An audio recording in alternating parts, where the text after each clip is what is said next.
안녕하세요. 사람과 세상이 보이는 사주학 연구 윤조입니다. 여러분, 오늘은 오행과 장기와의 관계를 설명하도록 할 거예요. 오행에 대해서는 이미 충분히 설명한 바가 있고요. 오행은 음양에서 어떤 만물의 생성과 소멸을 다시 목화토금수로 나타낸 것이었잖아요. 이 목화토금수 자체 내에 사람의 인체도 모두 다 적용되고 접목되는 것으로 보았습니다. 왜냐하면 음양오행 사상은 우주 만물의 순환 질서, 그 질서를 나타내는 것인데 인간도 뭐라고 했어요? 사람의 몸도 소우주라고 말할 수 있다고 했잖아요. 그러니까 이 소우주도 그 순환 질서를 벗어날 수 없었던 거죠. 그러니까 예를 들면 우리의 심리와 신체를 자연의 사물에 한번 비교해 볼까요? 두 눈이 세상을 볼 수 있듯이 우리 몸 전체에서 두 눈이 반짝하고 세상을 비춰줄 수 있듯이 해와 달 같은 존재로, 또 우리 피부 있죠. 피부와 머리카락은 대지에 무성한 초목과 같은 존재로, 또 사람의 혈맥과 핏줄은 대지를 가로질러가는 하천 같은 존재로 비유할 수 있고요. 그래서 사람의 호흡은 대지에선 못 가요. 호흡, 들숨, 날숨, 그죠? 바람입니다. 바람. 그러한 모든 것을 다 대입해 보았을 때 인간의 모든 육신과 정신마저도 자연을 거스를 수 있는 것들이 하나도 없더라는 것입니다. 그러면 우리 소우주도 이 자연에서 나온 모든 음식을 섭생하면서 살아가게 되잖아요. 그러니까 그것이 궁합이 반드시 또 존재하겠죠. 어떤 것과 어떤 것이 만났을 때 좋은지 한번 찾아보도록 할게요. 자, 여기 오행을 먼저 하면 목생화, 자, 이거는 한번 설명한 적이 있었어요. 이미 목생화, 화생토, 토생금, 금생수. 자, 이 목이 어떤 역할을 하는지, 목은 간목과 을목으로 나누고 천간만 그래요. 지지는 또 따로 있어요. 자, 화는 병화와 정화로 나누고, 토는 무토와 기토로 나눌 수 있고, 금은 경금과 신금으로 나눌 수 있고, 수는 임수와 계수로 나눌 수 있습니다. 그럼 이 간목과 을목이 목작용해서 어떻게 연결될 수 있는지 한번 또 기본만 찾아보도록 할게요. 목은 뭐라 그랬죠? 우리가 우리 오행 수업을 꼭 이거랑 같이 들어주셔야만 해요. 그래야만 이게 다 이해가 됩니다. 음양오행, 윤조의 음양오행을 꼭 찾아서 보시거나 또 윤조의 간목, 을목, 윤조의 병화, 정화를 꼭 찾아서 봐주세요. 목은 동쪽이라고 했고요. 계절은 봄이라고 했고요. 색은 청색이고 장기로 봤을 때는 간이나 갑담을간, 자, 갑을 담이라고 할 수 있고 담낭 있죠. 담낭. 을간이라고 표현할 수 있습니다. 갑담을간, 이렇게. 또 신경계도 이 목에 속합니다. 눈도 바로 목에 속하고요. 자, 그 다음에 화를 볼까요? 화는 남쪽이며 계절은 여름이었고요. 색은 적색, 붉은색으로 표시했죠. 자, 병화는 소장이고요. 정화는 바로 심장입니다. 심장. 그래서 갑담을간 병소장, 정심, 무위, 기비토, 이렇게 무는 위고요. 기는 비장입니다. 비장. 글씨가 좀 못생겼어요. 마우스로 쓰니까 이런데 이해 좀 해주세요. 자, 갑담을간 병소장, 정심, 무위, 기비토, 이렇게 해서 토가 바로 그런 작용을 해줍니다. 우리가 음식을 입으로 섭생했을 경우에 위장에서 가장 많이 작용을 하고, 심장도 역시 사람이 살아가면서 심장이 안 뛰면 살 수 없는 것처럼 어느 한 부분도 놓칠 수 있는 부분이 하나도 없죠. 그래서 이 화는 혓바닥을 의미합니다. 자, 얘는 입을 의미해요. 얼굴로 봐서는. 그리고 토는 중앙을 뜻한다고 이미 오행에서 설명했고, 자, 근육, 몸통, 이런 단맛을 상징합니다. 그래서 네 번째로 금은 서쪽을 의미하고 계절은 가을이고, 자, 색은 백색입니다. 그래서 제가 백색으로 표시를 했고요. 폐를 의미합니다. 폐와 대장을 의미합니다. 그리고 뼈와 코, 매운맛 이런 것들을 작용하거든요. 그러면 이 관계를 한번 볼게요. 자, 갑다물간 병소장 정신무의 기비토 경속대장. 자, 경에는 대장이 표현되고 경속대장 신속폐. 자, 우리 스승께 배운 게 바로 이렇게 외우는 방법이었거든요. 그러니까 경속의 경에는 대장이 속하고 신에는 폐장이 속하더라. 폐가 속하더라. 이렇게 된 거거든요. 그리고 임속 방광. 자, 임에는 방광이, 계속은 신장이. 자, 이런 거는 그냥 그게 속하면 뭐예요? 우리가 이걸 안다고 해서 어떻게 건강에 도움이 될까요? 이건 학문에 불과하잖아요. 그러니까 어떻게 또 이것을 접목시켜서 우리 건강에 연결해서 어떤 음식을 어떻게 먹으면 좋을지까지 우리가 한번 해볼게요. 그래서 스승님과 저는 끊임없이 대화를 나누면서 연구하는 결과 사상체질, 팔체질이 있지만 이 십간체질 있죠. 오행체질, 그걸 분리하면 양과 음으로 나눠서 십간체질이 나오는데 이 십간체질만큼 더 정확하게 나올 수 있는 것이 드물다. 왜? 사상체질은 이 화와 토를 같이 놓고 보았거든요. 그래서 사실은 목체질, 수체질, 금체질, 토체질로만 보았지 화체질이 보이지 않아요. 근데 분명히 화체질과 토체질은 분명히 어떤 작용력이 다른 걸 확인할 수 있거든요. 그럼 어떻게 해서 우리가 할 수 있을지 볼게요. 오행과 장기의 관계를 한번 볼게요. 먼저 간목과 을목은 이렇게 간장과 담, 머리, 정신계통을 의미하고 우리의 인체로서는 눈을 의미하고 병화와 정화는 심장과 소장, 시력, 눈 중에서도 시력, 혓바닥을 의미합니다. 자, 기토와 무토는 위장과 비장, 피부와 복부, 입을 의미합니다. 조금 전에 설명했으니까 간단히 넘어갈게요. 브리핑 정도만 봐주세요. 자, 경금과 신금은 경속대장, 신속폐라고 했고 관절, 뼈마디 이런 것들을 상징합니다. 코를 상징하고요. 자, 또 볼 게 있으니까 넘어갈게요. 임수와 계수는 신장과 방광, 혈액과 귀를 의미합니다. 자, 제가 아까도 얘기했던 대로 사람의 혈액은 무엇을 자연에서 무엇을 의미한다고 그랬어요? 물이 흘러가는 계곡물과 연결이 된다고 그랬죠. 핏줄이나 혈액이나 자연의 현상으로서는 그렇다는 말입니다.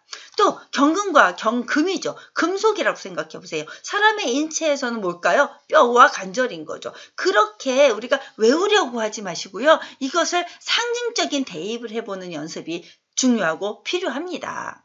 오행과 장기관계를 이렇게 갑다물간 병소장 정신무의 기비토 경속대장 신속폐 임속방광 계속신장 이렇게 외워주시면 아주 깔끔하게 정리가 되리라 봅니다. 자, 여기서 한번 볼게요. 화의 장기예요. 혓바닥은. 이 혓바닥은 화의 장기고요.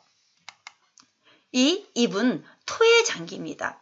여러분, 입과 혀가 분리될 수 있던가요? 분리될 수 없어서 우리 스승님은 어느 날 갑자기 번쩍한 깨달음으로 이 사상의학에서 이렇게 화토를 같이 넣을 수밖에 없었던 이유를 이렇게 장기와의 관계, 또 얼굴에 있는 이목구비의 이 장기의 관계에 따라 연결해서 이렇게 설명하고 있으셨습니다.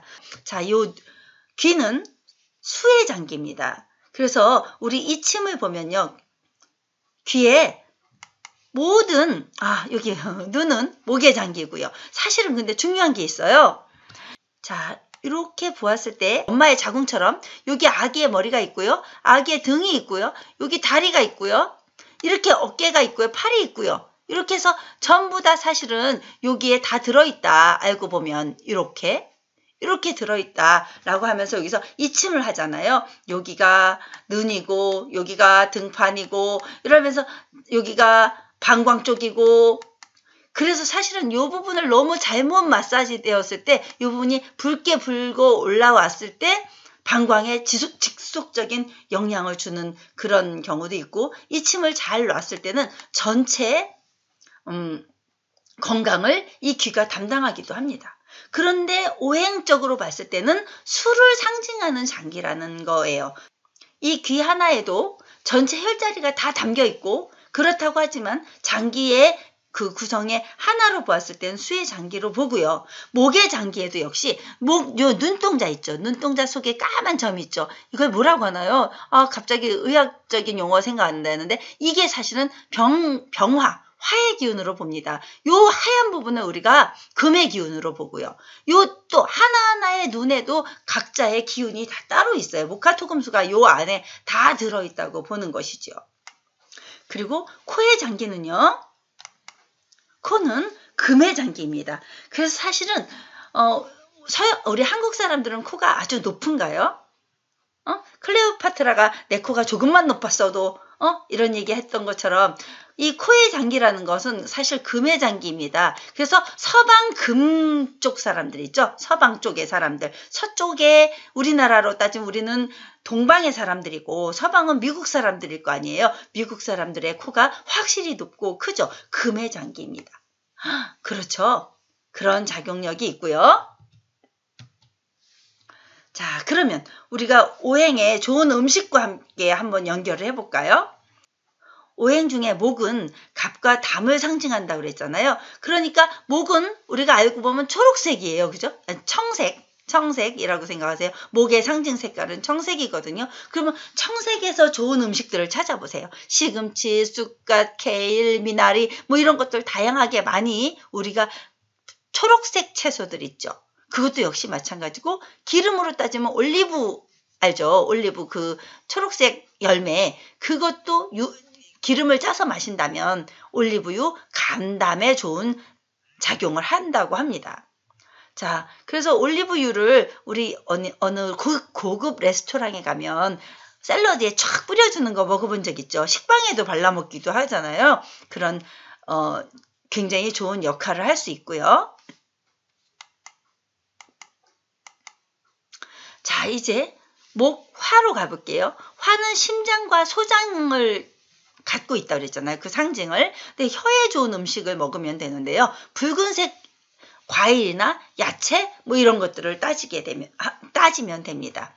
토마토, 사과, 뭐 고추 이런 것들을 하면 되는데 이 포도는 사실은 수에도 속하기도 하고 화에도 속하기도 합니다. 그러면 어떻게 될까요? 목이 좋아지면, 그러니까 목의 장기 간이 좋아지면 목생화로 심장을 또 강하게 해주기도 합니다. 그죠? 그래서 또 토로 해서 토의 장기를 화의 음식을 잘 먹어주면 이렇게 아침에 사과 주스, 저녁에 토마토 주스 잘 마셔주면 이렇게 위장이 또 좋아지고 이렇게 토의 장기들이 좋아지게 되는 것입니다. 근데 토의 장기에 직접적으로 영향을 미치는 것은 단호박, 감귤, 이 노란색들이 있죠. 오렌지, 망고, 카레라이스, 파인애플 이런 노란색에 해당하는 그 음식들이 바로 토의 장기를 도와주는 그런 작용을 합니다. 그럼 위장이 안 좋은 사람들 호박죽 먹으면 좋겠죠. 그렇게 생각하면 될 것 같아요. 그리고 금의 장기로 한번 가볼까요? 금의 장기를 생각할 수 있는 거 뭐였죠? 금의 장기는 폐장과 대장을 의미한다고 그랬잖아요. 여기 쉼표 안 찍혔다. 그죠? 폐장과 대장을 의미하는데 이 폐장과 대장을 도와주는 역할은 이 금의 음식입니다. 하얀색이죠. 여기 하얀색 그려져 있잖아요. 그러면 감자, 양파, 양배추, 하얀색에 관련된 것들 있죠. 도라지, 마늘, 연근, 무 이런 것들입니다. 이 하얀색이 폐장과 대장에 도움이 될 거고 또 자 수는 사실 제가 여기 파란색을 표시했는데 검은색 하면 글씨가 좀 안 이뻐서 요 파란색으로 했을 뿐이고요. 검은색의 수를 상징합니다. 신장과 방광을 상징하고 그래서 이 신장과 방광이 안 좋은 사람들은 검은깨, 검은콩, 흑미, 김, 블루베리 이런 거 있죠. 검은색에 관련된 그 음식을 먹으면 더 신장과 방광을 이롭게 할 수 있는 작용을 할 수 있습니다. 간을 건강하게 해주면 심장이 좋아지고 심장을 건강하게 해주면 위장이 좋아지고 위장이 좋아지게 되면 다 같이 토생금으로 해서 폐장과 대장이 좋아지고 대장을 또 건강하게 하면 신장 방광이 좋아지고 방광이 또 좋아지면 막 음식 섭생 빨리빨리 배출해 줄 수 있으니까 또다시 간에 적체물이 없을 거 아니에요. 그래서 간이 또 좋아지고 이렇게 사실 어느 장기 하나가 망가지면서 다 망가지고 그런 거 보셨잖아요. 암에 걸려도 이렇게 무슨 암에 걸렸는데 그게 전이 되어서 또 안 좋아지고 또 안 좋아지고 그런 것처럼 어느 한 부분이 좋아짐으로써 계속 좋아질 수 있는 거, 이런 도미노 현상이 계속 일어나는 거죠. 오히려 도미노 현상으로 쓰러뜨리는 것이 아니라 도미노 현상으로 일어나켜주는 현상이 일어나게 되는 거죠. 그럼 여기서 질문 하나 할게요. 청국장이나 밤은 어느 어느 장기에 더 좋을까요? 무슨 색이게요? 밤, 청국장. 밤에 까면 하얀색 같아 보이지만 거기에 약간 미색이 띄죠. 자, 토의 장기에 더 좋을 것입니다. 그럼 또 질문 하나 해볼까요? 은행은 어떨까요? 은행 어느 색깔일까요? 자, 금의 장기.